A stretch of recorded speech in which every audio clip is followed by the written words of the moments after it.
العزة وحده والصلاة والسلام على رسول الله من لا نبي بعده صدق الله العظيم আল হাদি উলামা মাশায়েখ ঐক্য পরিষদ সাভার ঢাকা এর আত্মপ্রকাশ উপলক্ষে উপস্থিতি ও দোয়া অনুষ্ঠানের সম্মানিত সভাপতি উপস্থিত আছেন আমাদের অত্র মহল্লা এবং আমাদের অত্র এলাকার অত্যন্ত সুপরিচিত মুখ কৃষিবিদ জনাব আবু আদনান সেলিম সহ বিভিন্ন মসজিদের আইনমাই মাসাজিদ উলামায়ে কেরাম এলাকার মুরব্বিয়ানে কেরাম এবং ছাত্ররা আসসালামু আলাইকুম ওয়া রাহমাতুল্লাহি ওয়া বারাকাতুহু।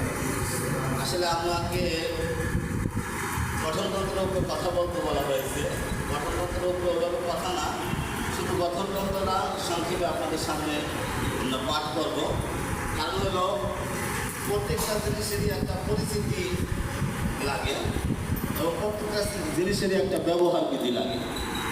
দেশ পরিচালনার জন্য যেরকম সংবিধান লাগে, একটা সংগঠন পরিচালনার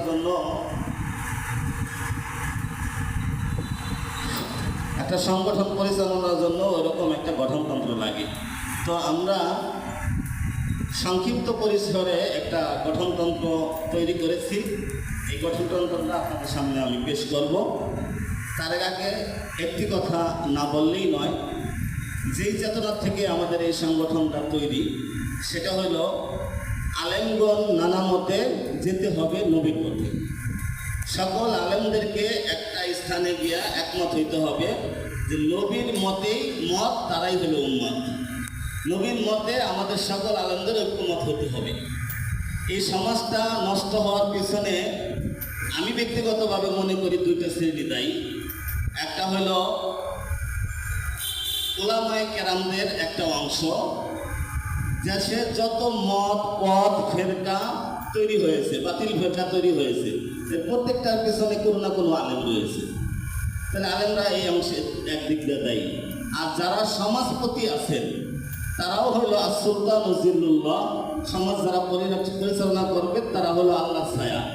তারা যদি কোরআন সুন্নাহ অনুযায়ী সমাজ পরিচালনা না করেন, তো এই দুই শ্রেণীর কারণেই সমাজটা আজকে হলো অধপতিত।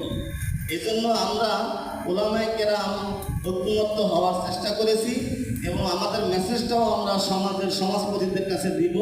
তাদেরকে নিয়ে আমরা সম্মিলিতভাবে একটি সোনালী সমাজ তৈরি করতে চাই। আল্লাহ রাসূল সাল্লাল্লাহু আলাইহি সাল্লাম যখন মক্কা থেকে হিজরত করে মদিনায় গেছেন, ওখানে গিয়ে তিনি কিন্তু একটা মদিনার সনদ তৈরি করেছেন, যেটা ইসলামের ইতিহাসে না শুধু বিশ্বের ইতিহাসে প্রথম লিখিত সংবিধান। আমরাও আল হাদি উলামা মাশায়েখের পরিষদ কীভাবে পরিচালিত হবে সেজন্য একটা গঠনতন্ত্র তৈরি করেছি, সেটা আপনাদেরকে পড়ে শোনাচ্ছি। এই সংগঠনের প্রথম ধারা, সংগঠনের নাম আল হাদি উলামা মাশায়েখ ঐক্য পরিষদ। সকল উলামারাই হাদি, তারা মানুষকে হেদায়েতের জন্য আহ্বান করবে। এই জন্য আমরা সংগঠনের নাম রাখছি আল হাদি উলামা মাশায়েখ ঐক্য পরিষদ।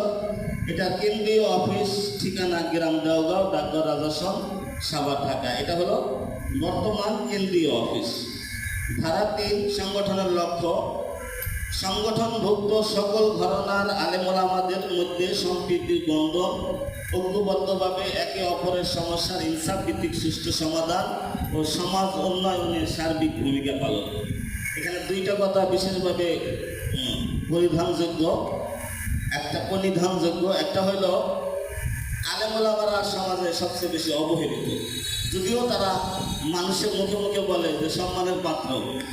এক ভাই আমাদের কিন্তু বলে গেছেন যে 12 বছর 13 বছর 15 বছর একটা মসজিদ ইমামতি করলো, 1 মিনিটের মধ্যে তাকে বিনা নোটিশে আপনি আগামীকাল থেকে আর ইমামতি করবেন না, আপনার চাকরি নাই। এটা কত বড় জুলুম, কত বড় অন্যায়। আপনি তাকে নোটিশ করবেন, তাকে কোনো ভুল থাকলে সংশোধন করার চেষ্টা করবেন, কি কারণে আপনি তাকে বিদায় দিচ্ছেন? এবং বিদায়টা তো সম্মানজনকভাবে হতে হবে। সেই জিনিসটা আমাদের সমাজে নাই। আমরা চাচ্ছি ওলামাদের যে অধিকার, সেই অধিকারের জন্য যারা সমাজপতি আছে তাদের সাথে ইনসাফ ভিত্তিকভাবে কীভাবে আলেমদের সমস্যার সমাধান করা যায় সেই ব্যাপারে এই সংগঠন কাজ করবে। 2 নম্বর হলো সমাজের সার্বিক উন্নয়নের জন্য কাজ করবে। সংগঠনের 4 নম্বর ধারা হলো সংগঠনের উদ্দেশ্য, তাই ভূমিকা পালন করে আল্লাহর সন্তুষ্টি, দুনিয়া ও আখেরাতের মুক্তি আমাদের লক্ষ্য।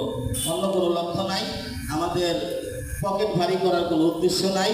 আমাদের একমাত্র উদ্দেশ্য হলো দুনিয়ার শান্তি এবং পরকালের মুক্তি। ধারা 5 সংগঠনের ব্যাপ্তি।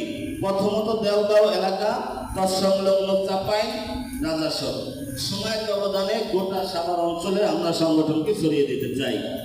ধারা 6 কর্মনীতি। সংগঠন পরিচালনায় সিদ্ধান্ত গ্রহণের ক্ষেত্রে এই সংগঠন কোরআন, সুন্নাহ এবং ইজমা কিয়াসের অনুসরণ করবে। ইসলামের যে 4টি দলিলের 4টি জিনিস আছে, কোরআন, সুন্নাহ, ইজমা এবং কিয়াস, এই 4টির অনুসরণই করবে। ধারা 7 কর্মসূচি। এই কর্মসূচির মধ্যে ধারা 7-এর 1-এর মধ্যে রয়েছে দাওয়াত ও তাবলীগ, মসজিদ ভিত্তিক বয়স্ক শিক্ষা, তারপরে ইসলামের ফরজ বিধান যেমন তহরাত, সালাত, হালাল হারামের উপর সাপ্তাহিক বৈঠক, এরপরে সাপ্তাহিক দাওয়াতি গ্রুপে বের হওয়া, ছাত্রছাত্রীদের মধ্যে ধর্মীয় মূল্যবোধ জাগ্রত করার লক্ষ্যে বিভিন্ন স্কুল কর্তৃপক্ষের অনুমতি সাপেক্ষে মাসে 2-1টা ধর্মীয়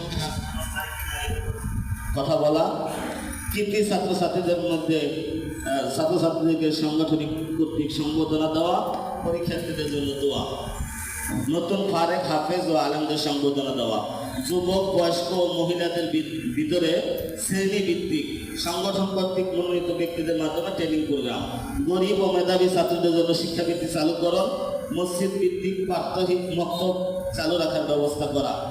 সমাজসেবার মধ্যে আমরা গরিব, দুস্থ, অসহায়, বিধবা, কর্মে অক্ষম ব্যক্তিদের জন্য সাহায্যের হাত বাড়িয়ে দিব। সমাজ থেকে অন্যায়, অবিচার, অত্যাচার, শিরিক, নাচ, গান ইত্যাদি সমাজ বিরোধী কাজ ঐক্যবদ্ধভাবে ভূমিকা রেখে তা রোধ করার চেষ্টা করব। সামাজিক ন্যায় বিচার নিশ্চিতকরণে সাংগঠনিকভাবে আমরা পদক্ষেপ গ্রহণ করব। বিভিন্ন দুর্যোগ ও মানবিক বিপর্যয়ে মানবতা সেবা